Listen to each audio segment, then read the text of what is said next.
Hello and what's up my friends, it's ThunderBob here, and tonight we are going to take a look at all of the different ways that you can play Resident Evil in VR. Both Resident Evil and VR have been a big part of my life. I've been into Resident Evil since the first game on the original PlayStation, and I have an entire video series on the channel with my thoughts on every title. I've also been into VR for a long time, since the release of the Vive about a decade ago, and I'm so glad that these two things have come together so perfectly. I've played essentially every Resident Evil that is available in VR. I've done a full playthrough of Resident Evil 7 on the PSVR, Resident Evil 8 and the 4 Remake on PSVR2. I played through Resident Evil 4 on the META QUEST, and I've even messed around with the PCVR mods for 2, 3, 7, 8, and 4. So tonight we're going to spend a few minutes talking about the pros and cons of each of these. Because there's really not a best one, each one has different pluses and minuses, things that are in their favor and things that just may not work perfectly. But there are a lot of great ways to play Resident Evil in VR. To start with, let's talk about what I've played most recently, the PSVR2 option. So Resident Evil Village originally released back in May of 2021, and a free patch was released in February of 2023 to add PSVR2 support. This is one of my favorite Resident Evil games, and the VR here is just about perfect. You play as Ethan Winters after the events of Resident Evil 7.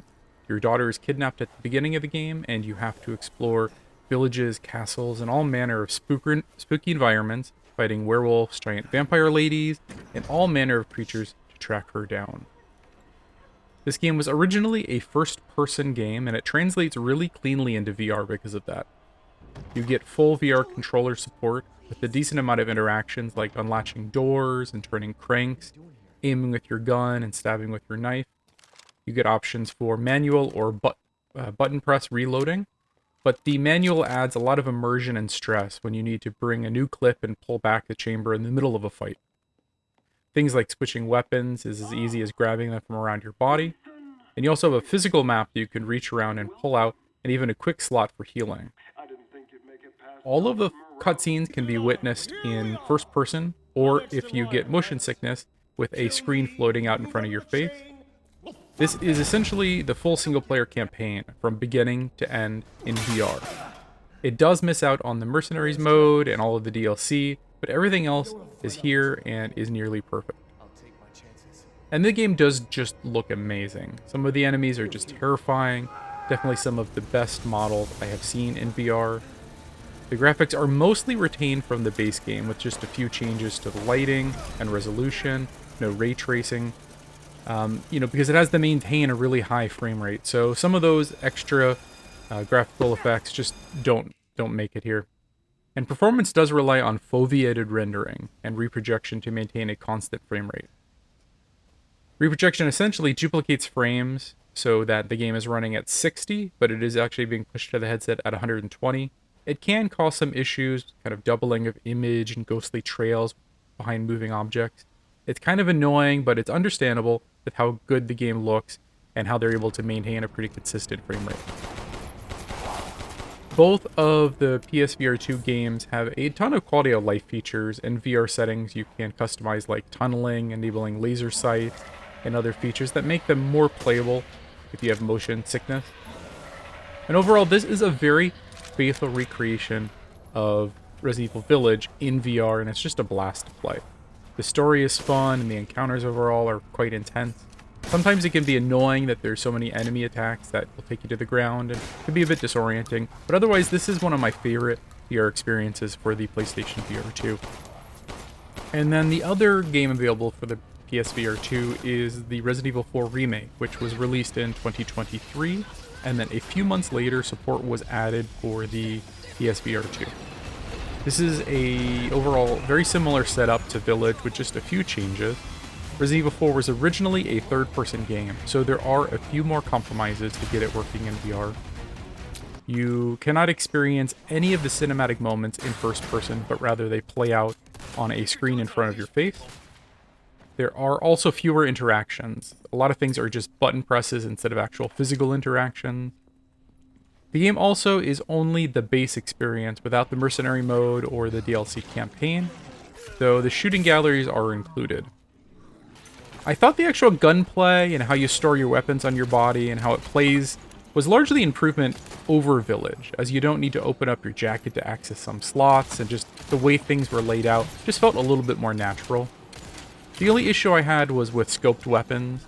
The way the scope has to snap to your face and the lack of image stabilization make them almost unusable, and I had to turn on weapon laser pointers to make use of the rifle. Also, the game does not have any quick heal options, and accessing the map is a bit more cumbersome as there's no virtual map you can pull out, or rather you need to access it in the menu. The game still has the manual or optional button press reloading, but it kind of feels smoother here than Resident Evil Village. Also, I think Resident Evil 4 is just a better game overall than Resident Evil Village. So while Village has perhaps the better VR implementation, I think 4 is the more fun game and has more interesting combat encounters and just really more replayability overall. The new perspective and the controls add a lot to make the puzzles more fun. There are several puzzles where you need to manipulate objects in 3D space, like to unlock boxes or put the lithographs in the correct order. And being able to spin the object freely in your hand makes it a lot easier, actually. And the game does look absolutely gorgeous. There are moments where I just have to stop and admire a room because it looks just so photorealistic, or look at a vista so grand it just takes my breath away. And there is just a ton of detail in these locations. The transition from third person to VR really allows you to take in the world and admire things that you would normally overlook. The graphics did lose some things in the translation to VR. You know, ray trace lighting, the reflections in the water look kind of bad.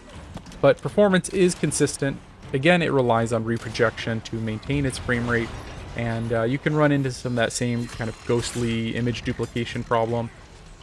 After a few minutes, your mind kind of just fills in the blanks and you stop noticing it, but initially it can be kind of distracting. And overall, this is really an amazing way to experience the game. This is by far my favorite game on the PSVR2. It lacks some of the VR interactions of Resident Evil Village and other VR titles, but the gunplay and the encounters are some of the best in any game in VR or out. And next up, we're going to go back to the first Resident Evil that was released in VR. Resident Evil 7, which was released back in 2017 and had support for the original PSVR on release date.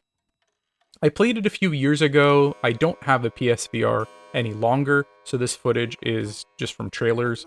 Overall, this is one of the scariest VR experiences ever, but it does have a few issues. The game lacks any kind of VR controller support, and you have to play with the DualShock controller. So you get zero real VR interactions, and pretty much everything is just a button press. It is still frightening because this is by far the scariest Resident Evil game, and having those elements in your face adds a lot to the immersion. You get to experience all of the cinematic moments in the first person in all of their horror. You know, sitting across the table from the Baker family as they try to force feed you, or getting your hand stabbed and chopped off is even more horrifying when you can turn your head and look down at your hand while it's happening. The gameplay itself is a bit of a mixed bag. Playing with the DualShock controller kinda sucks. Aiming by looking is not great and gives me a bit of a headache, and you lose the ability to look around and shoot in different directions, which is one of the great benefits of VR. The graphics have also been compromised to get everything working here. The lighting is much more simplified, and everything is quite blurry with a limited resolution of the headset.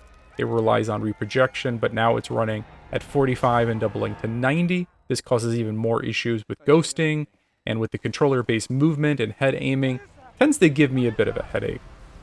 Overall, this is not my favorite way to play Resident Evil 7 in VR. I think it's actually improved with the PCVR mod, which we'll discuss a little bit later. My hope was that Capcom would eventually patch this for the PlayStation 5 and PSVR2, but it seems less likely by the day. Still, this is a fun and easy way to play this game in VR with, a few compromises.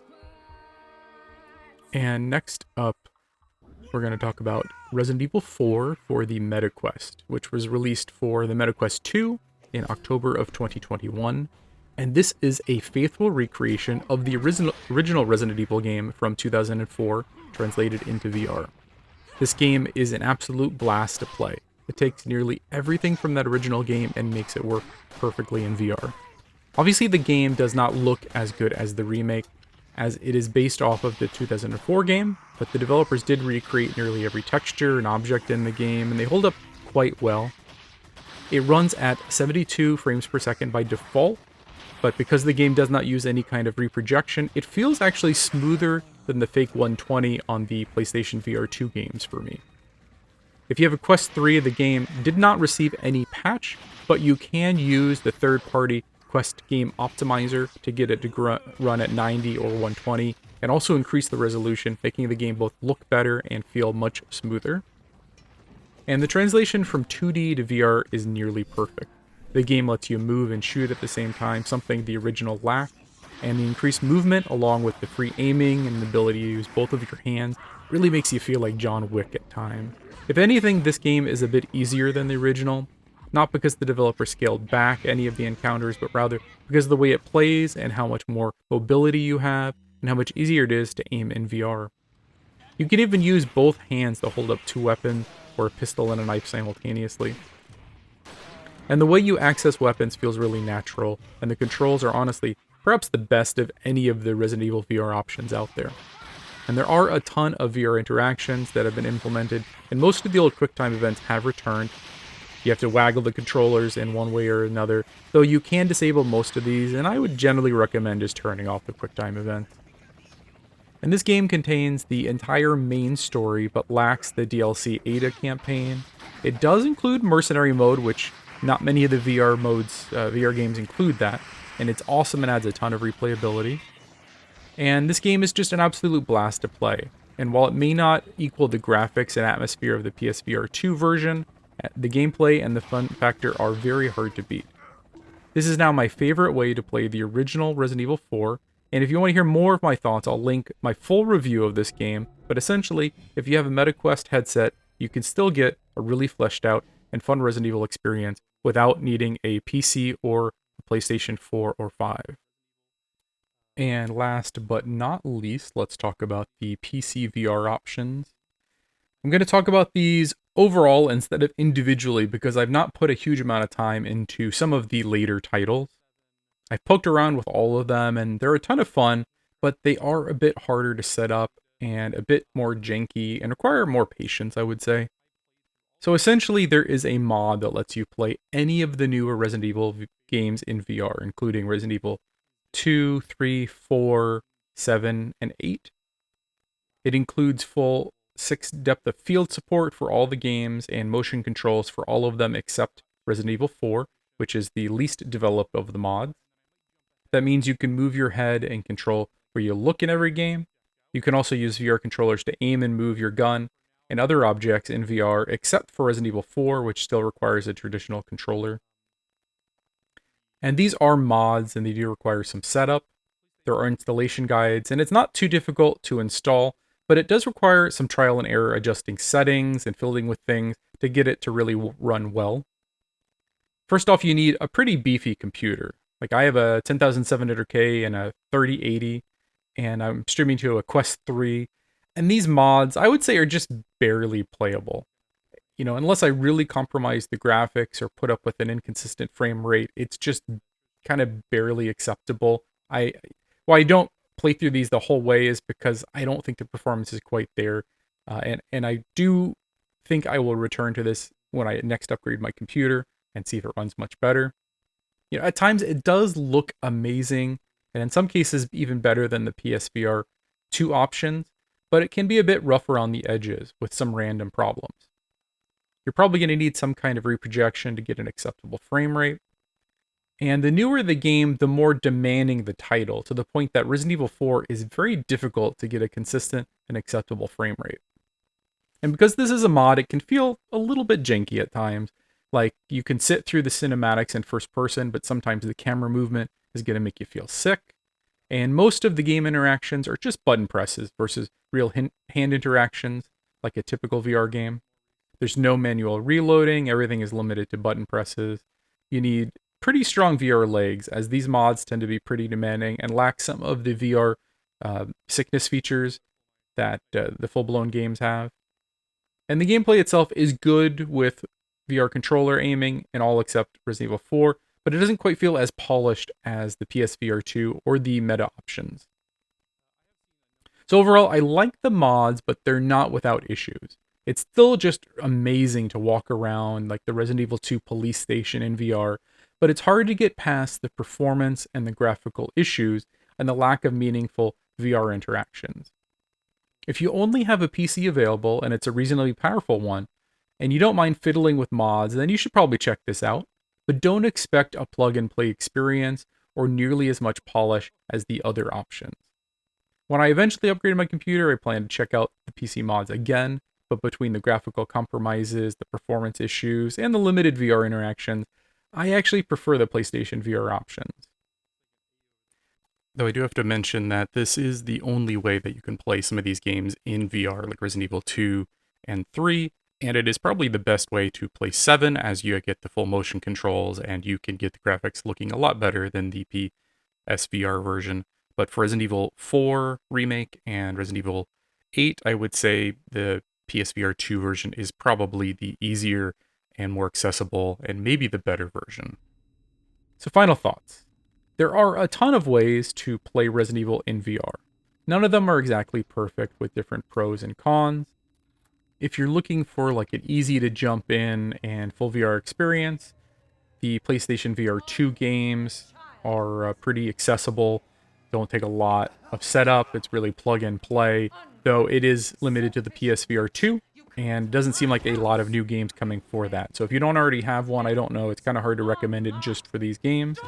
Resident Evil 4 on the META QUEST is amazingly fun. It doesn't quite have the graphical wow that the remake does, but it is still an incredibly fun experience. So if you have META QUEST 2 or 3, it's definitely worth checking that out.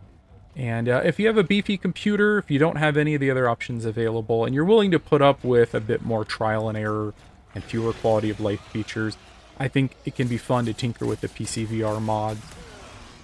My real hope is that Capcom continues to support VR. I would love for them to go back and release 7 and 8 and the other remakes on PCVR, but with each passing year it seems less and less likely. I suppose with the impending release of Requiem, we might see if they have any vision for more Resident Evil in VR. I think that's going to be a telling point, is if that game actually gets VR support or not. It might be a final nail in the coffin if it does not. But I would love for them to release all of these on the PC, but it seems less and less likely. But one can dream. So I'm going to end it there. This is just all of the available options out there, my personal opinions. If you like this, please drop me a comment with any thoughts, and like, subscribe, all that jazz. Just want to thank everyone for watching, and just have a great night.